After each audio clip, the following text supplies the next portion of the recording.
आंदोलन खत्म करना सरकार के हाथ में। मौत अगर पुलिसकर्मी की हुई उसका भी हमें, जवान किसान हर एक का उतना ही दुख है, लेकिन बात यह है कि सरकार की जिम्मेदारी। अगर अब जेल में डालना शुरू करोगे तो ये बहुजन समाज इतना जेल भरो आंदोलन शुरू कर देगा कि आपकी जेलें कम पड़ जाएंगी। मेरी हक की बात करोगे तो हम उग्रवादी, हम पाकिस्तानी, हम खालिस्तानी, हम आतंकवादी। आप हक मांग रहे हो ना, फिर जितने रेपिस्ट देखो, जितने बलात्कारी हो गए, मोलेस्टेशन वाले हो गए, जितने अपराधी हो गए, जितने आतंक व्यवहार वाले, जितने बम ब्लास्ट के आरोपी, सब आपको इनकी सरकार में मिलेंगे। कि रेप करने वाला हर एक का संबंध भाजपा से होगा, हर कोई रेप करने वाला, मोलेस्टेशन करने वाला संबंध आरएसएस से होगा। हमारी बातचीत तो सरकार से है ना। पुलिस गुंडागर्दी क्यों करी है, पुलिस क्रिमिनल रोल क्यों प्ले करी है बीच में आगे। चुनाव के बाद लड़के क्या करोगे, फिर से अगर तुम्हारे सर पे आके बैठ जाएंगे तो उनकी कब्र खोदने के लिए शुरुआत उसी दिन तो नहीं करोगे ना, अभी करनी पड़ेगी ना। खोदोगे तब तक तो जाके वो बनेगा माहौल। तो अगर आप लोगों को जागा, हम जैसे युवा, इस तरीके के एडवोकेट्स, इस तरीके के लीडर्स जो यहाँ पे बैठे हैं, अगर ये लोग जागरूक नहीं करेंगे तो विकल्प क्या बचा, ऑप्शन क्या बचा हमारे पास। और हम बोले भी ना भाई ये सही है मोदी, मतलब हम कह लें कि जी, जैसे ये भाई साहब कह रहे हैं कि आप विरोध करोगे, आप लोग तो बोलने के लिए आए हो, तो भैया हमने पढ़ाई लिखाई क्यों करी है, हमारे पास थोड़ी ना नकली डिग्री है, हमारे पास थोड़ी ना फर्जी डिग्री है। बोलने से भी रोका जा रहा है। हाँ है हम अपॉर्चुनिस्ट, हाँ है, क्यों ना ले हम अपॉर्चुनिटी।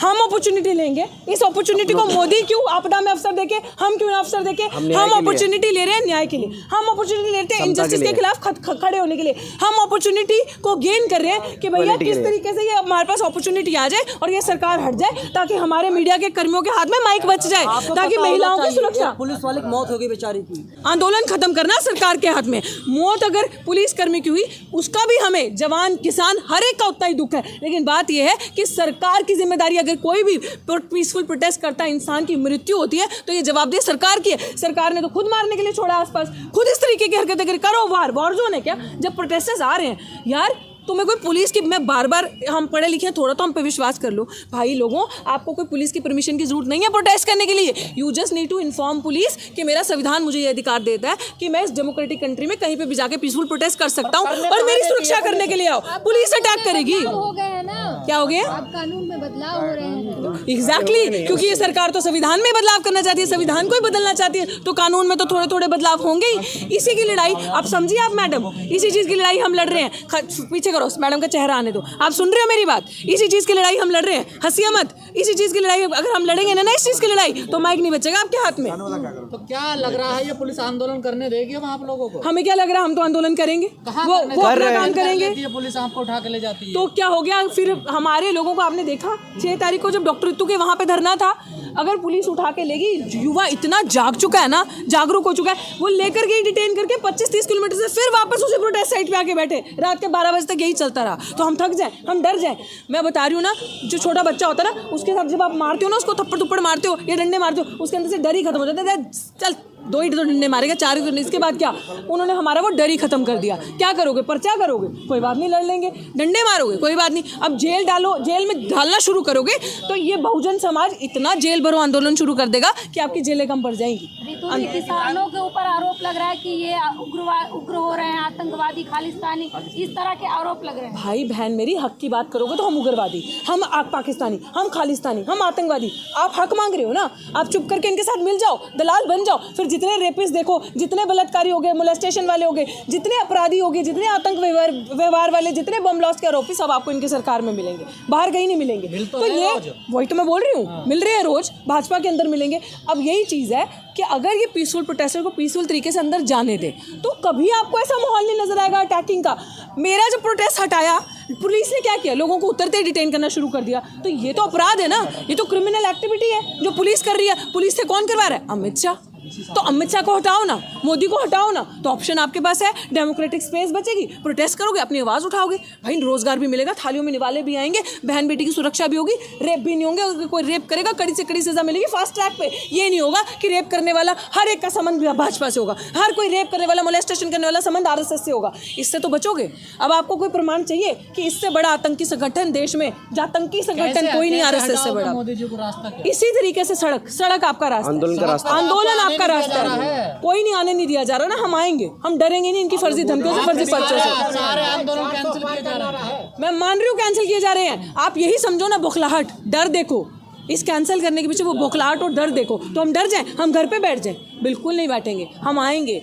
देश में हमने सरकार को चुना है, राजे हम हैं, नौकर नहीं बताएंगे कि तुम्हें सड़क पे आना है कि नहीं आना, राजा बताएगा। हम भारत के लोग, ये संविधान हमें कहता है कि इस देश के शासक राजा, लोकतंत्र में हमारा राज, तो हम नहीं मानते। इसीलिए हम आपको जो संविधान है ना बोल के नहीं बता रहे, प्रैक्टिकली जमीन पे करके बताएं। मिल रहा है आजकल, देख रहे हो? बिल्कुल, हाँ बिल्कुल देख रहे हैं हम न्याय जैसा।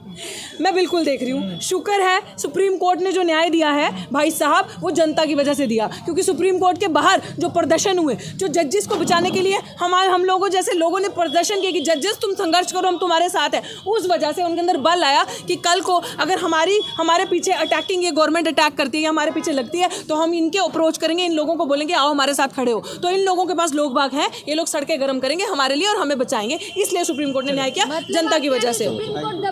ऑफ कोर्स है, अभी आपको मेरे पूछने की जरूरत है, दबाव में कौन सी चीज़ है जो सरकार ने कंट्रोल करके नहीं रखी। ये डराती है, धमकाती है, जान की धमकियां देती है लोगों को, लेकिन लोग इतने पावरफुल हैं, लोगों को समझ आ चुकी है देश में सबसे पावरफुल जनता है। इसीलिए लोगों ने कहा कि जज जो है सुप्रीम कोर्ट के, वो किसी भी दबाव में ना आए, उनके पीछे लोगों का राज, लोगों की ताकत है। तो दैट्स द थिंग। और इसी मैं एक शिक्षक, एक स्टूडेंट भी रही हूँ। जब हम जैसे लोग जागरूक हो गए, हम जैसे लोग सड़कों पे अपने हक अधिकार के लिए, तो I think we are sorted. तो आप आओगे सत्ता? क्या चीज़? बीजेपी को हटाओगे तो आप लोग सत्ता में आना चाहोगे? एपी वाला आप नहीं, हम वाला आप जरूर आएगा। हमें पीसफुल प्रोटेस्ट करने दो। हमारी बातचीत तो सरकार से है ना, पुलिस गुंडागर्दी क्यों करी है, पुलिस क्रिमिनल रोल क्यों प्ले करी है बीच में आके? पुलिस को डोर 144 लगी हुई है, तो मैं क्या करूँ भाई? धारा 144 लगी है, तो धारा 144 हमारे लिए लगी है, धारा 144 भाजपा के लिए लगी, आरएसएस के गुंडों के लिए ना लगी धारा 144। धारा 144 हर मजलूमों के लिए लगी है, ऑपोजिशन के लिए लगी, यूनिवर्सिटी के स्टूडेंट्स के लिए लगी, यूनिवर्सिटी के शिक्षकों के लिए। हक अधिकार मांगोगे, धारा 144। भाई अगर प्रोटेस्ट करोगे पीसफुल तरीके से, डिमॉन्स्ट्रेशन को, धारा 144। उन गुंडों के लिए ना लगी धारा 144। तो मैं डर जाऊँ धारा 144, घर के अंदर बैठ जाऊँ। पर्चे करोगे भाई कर लो, 10 से 20 हो जाएंगे, खत्म कहानी। इससे ऊपर क्या होगा? आ रहे हैं, राष्ट्रीय पर्व आ रहा है, वोट डाले जाएंगे तो अब शांति बढ़ती है दिल्ली के आसपास। हाँ बिल्कुल वोट डाले जाएंगे, लेकिन पेपर बैलेट के थ्रू वोट डाले जाएंगे। उसी चीज़ की हम लड़ाई कर रहे हैं, क्योंकि अगर मैं वोट डालूंगी, मेरे साथी वोट डालेंगे, तो मुझे ये जानना है कि मेरा वोट कहाँ जा रहा है। मेरा ये कर्तव्य बनता है। मैं वोट मशीन को नहीं डालूंगी, मैं वोट डालूंगी अपने नेतृत्व को, जिसको मैं वोट डाल रही हूँ। आपकी लड़ाई दिल्ली यूनिवर्सिटी से है या भारत सरकार? पूरे सिस्टम, दिल्ली यूनिवर्सिटी में बैठे जो दलाल हैं, जो सिस्टम उन्हें चला रहा है, हमारी लड़ाई उससे है भाई। हमने इस सरकार को हटाना है, क्योंकि सिस्टम में बैठे दलाल, भाजपा के सिस्टम में बैठे दलाल।